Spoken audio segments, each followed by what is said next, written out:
我们对别人的要求。所以有句话我跟大家说过很多遍，当一个手指指别人的时候，你有4个手指。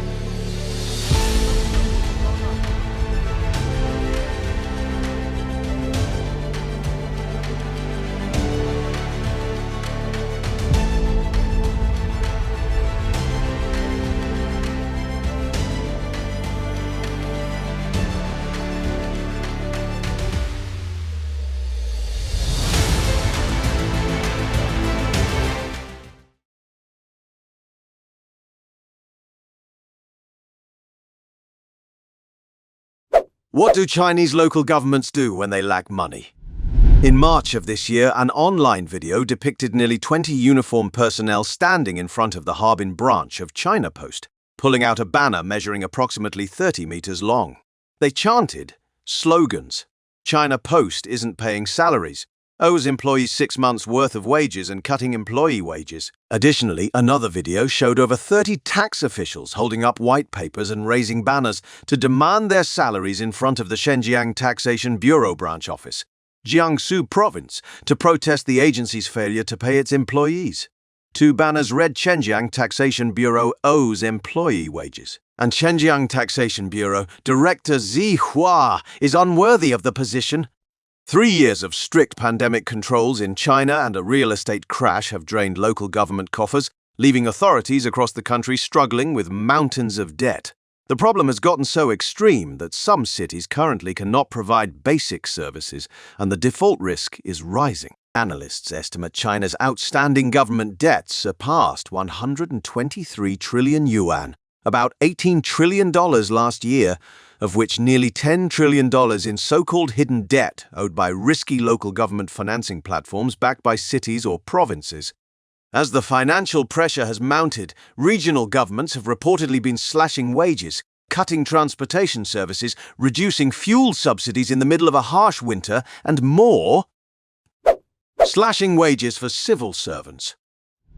According to state media reports, Hegang, the city in Heilongjiang province made history in early 2022 by becoming the first to be forced to undergo a fiscal restructuring due to grave debt distress. As a result, it must cut spending on infrastructure projects, reduce government subsidies to industries, stop hiring new staff and sell assets, according to rules published by the State Council. Public sector jobs, considered the most secure in the country, were also affected elsewhere. In June, several wealthy eastern provinces, including Guangdong, Zhejiang, and Jiangsu, slashed pay by 30%. Since the beginning of this year, there has been frequent news about salary cuts or deductions for civil servants in prosperous provinces such as Guangdong, Zhejiang, and Fujian.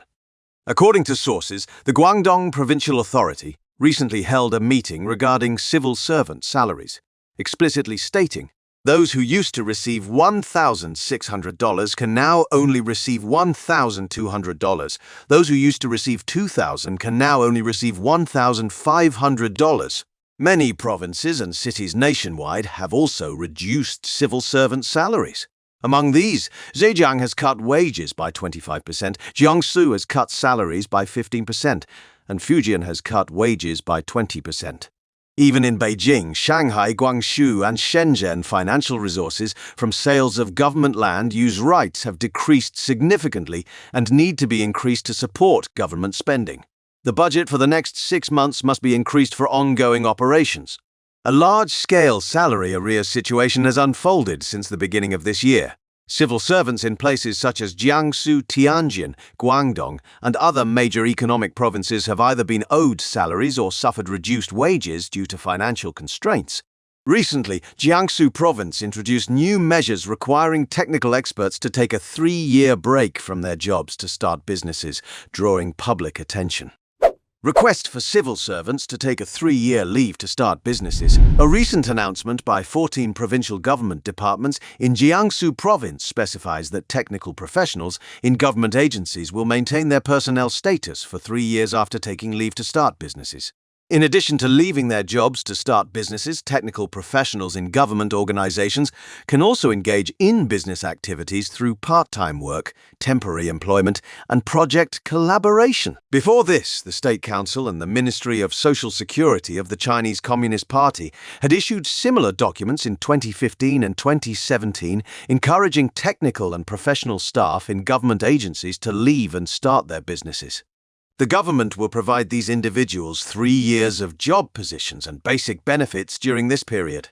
Apart from Jiangsu, Anhui, Shandong, Hainan, Fujian, and other regions have all enacted regulations or documents requiring technical and scientific staff from government organizations to reduce their job positions and venture into business endeavors going out to the sea to start a business.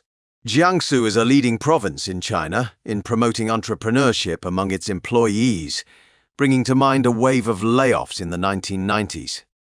One netizen commented, "When I hear the term going out to sea to start a business, it reminds me of the past.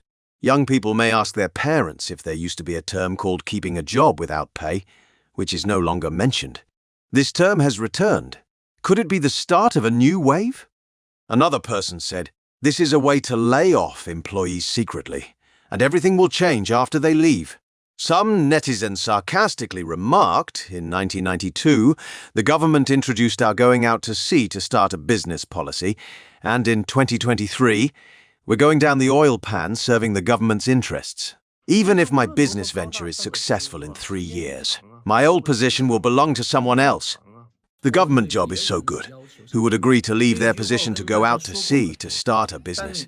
When you return, keeping your old position will cost a lot of money. Listen to my advice. Don't be deceived. If you go out to start a business, you may not be able to return, unless your family has extensive connections and a strong foundation. Amid the real estate market crisis causing a domino effect across the country, local government officials are increasing their efforts to solicit funds from private enterprises. Cutting transportation services. Since last year, public transportation in Jianchang County, Liaoning Province, Mohe County, Heilongjiang Province and Dingbian County, Shaanxi Province all announced the shutdown due to suffering losses. According to NetEase, Shangqiu Bus Company in Hainan Province unexpectedly issued a notice on February 23, saying due to the pandemic, the adjusted new national energy subsidy policy, lack of financial support and other factors, the company has suffered severe losses, extreme difficulty in operating, inability to pay workers' wages, social insurance, payments debt, bus charger debt, bus insurance debt. It has no money to purchase materials and continue operating. According to the plan, bus routes in Shangqiu City has been suspended from March 1, 2023. The Daily News reported that Shangqiu Bus Company had not paid its employees for 5 months. A netizen said, "I guess they have to act quickly. It shows local finances are very tight right now, so the government is struggling to get people to buy houses. Some localities seem more anxious to sell land than the real estate sellers." Facing the shipwreck effect, officials increased their efforts to solicit funds from private enterprises. In an interview with RFA, a well-known entrepreneur familiar with the situation stated that the financial resources in Tianjin province had run dry, and the government's only choice was to burden businesses with increased taxes. The economic situation in Shanghai is also worsening, adding to the domino effect of local government debt. Local officials are aggressively extracting money from businesses under their jurisdiction. Companies directly under local management have become direct victims of these actions. Furthermore, the financial crisis has caused the Tianjin Public Transport Group to struggle to maintain its basic operations. The company explained, "Tianjin has experienced a financial collapse, and the debt has far exceeded output value. In Tianjin, corporate income taxes must be paid quarterly. In the first quarter, invoices issued by companies are considered their income, and companies must pay income taxes. However, they won't receive the money until the fourth quarter. As a result, the burden of corporate taxes is exceptionally high. Consequently, the business environment in Tianjin is impoverished. Many believe high-ranking officials hold their positions while lower-ranking officials engage in recreational activities. However, this is not the reality. Basic-level officials are burdened with heavy financial demands. And the situation worsens. Every transaction is recorded on invoices, making the business environment even worse. This year, I was fined almost 100,000. To maintain stability under the financial strain, local governments continue to issue local debt bonds by taking on new debt to repay the old ones. Local governments that have run out of money plan to issue new local debt bonds to temporarily reduce the pressure of the current debt interest rates. Among these, Tianjin and Zhejiang have the highest local debt interest rates and are leading in local debt bonds. While the Chinese Ministry of Finance reported that the total local government debt reached $5.6 trillion by the end of April, the International Monetary Fund estimated the total hidden debt of local Chinese governments at $9.03 trillion by the end of April. In other words, the average debt per person in China is $6,400. Reducing fuel subsidies in the middle of a harsh winter. Thousands of people in the northern province of Hebei had trouble heating their homes in November and December because of a shortage of natural gas, according to multiple Chinese media reports. Cuts in government subsidies were partly to blame, according to state-owned news site Jiemiam. In January, in the northernmost province of Heilongjiang, households in Hegang were also left without heat after local firms severely restricted supply. The companies blamed the move on a lack of government subsidies. The lack of heating in the dead of winter has led to widespread complaints on social media.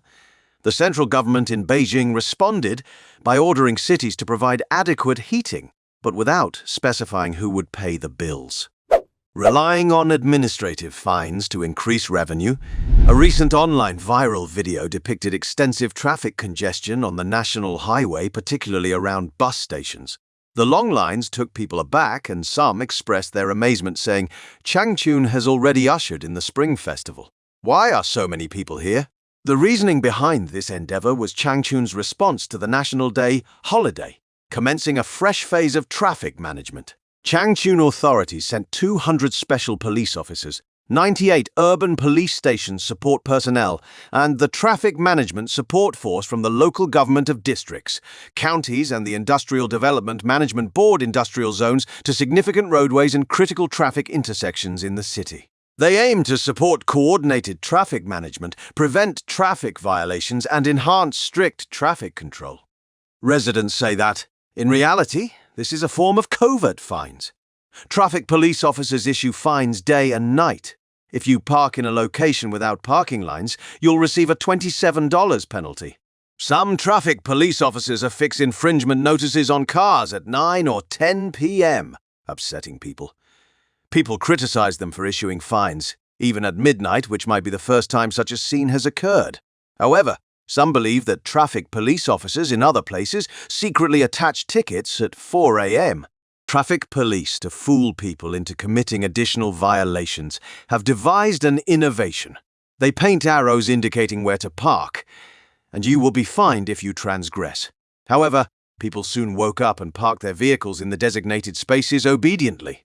As a result, it became more challenging for traffic police to issue fines. Therefore, they devised a new method by reducing the number of parking spaces on the road. Cars wouldn't disappear from the streets, but parking spaces would significantly decrease. Traffic police can finally collect money regularly when they hit the road. People follow the parking regulations but still receive fines the next day. The reason is that the parking lines have disappeared. So many people have started parking their cars and taking photos and videos as evidence. To increase the chances of people receiving fines, traffic police officers also specially mark yellow lines at roundabouts and locations where it's easy to cross parking lines. If you cross these lines, you will be fined, contributing to worsening traffic congestion. In reality, it's not just in Truyong, Xuan. In many cities in China, urban management, traffic police, and agriculture management officials are omnipresent. They rely on administrative fines to increase their income. Account Luo Xiang, who has 100,000 followers, revealed on the X social platform, formerly Twitter, in July that a farmer was fined $60,000 for slaughtering 5 of his pigs, while another farmer earned less than $2 from selling celery and was fined over $13,000. In another incident, some overzealous traffic police rushed into the middle of the road to stop a fast-moving electric vehicle, which struck them, throwing them several meters.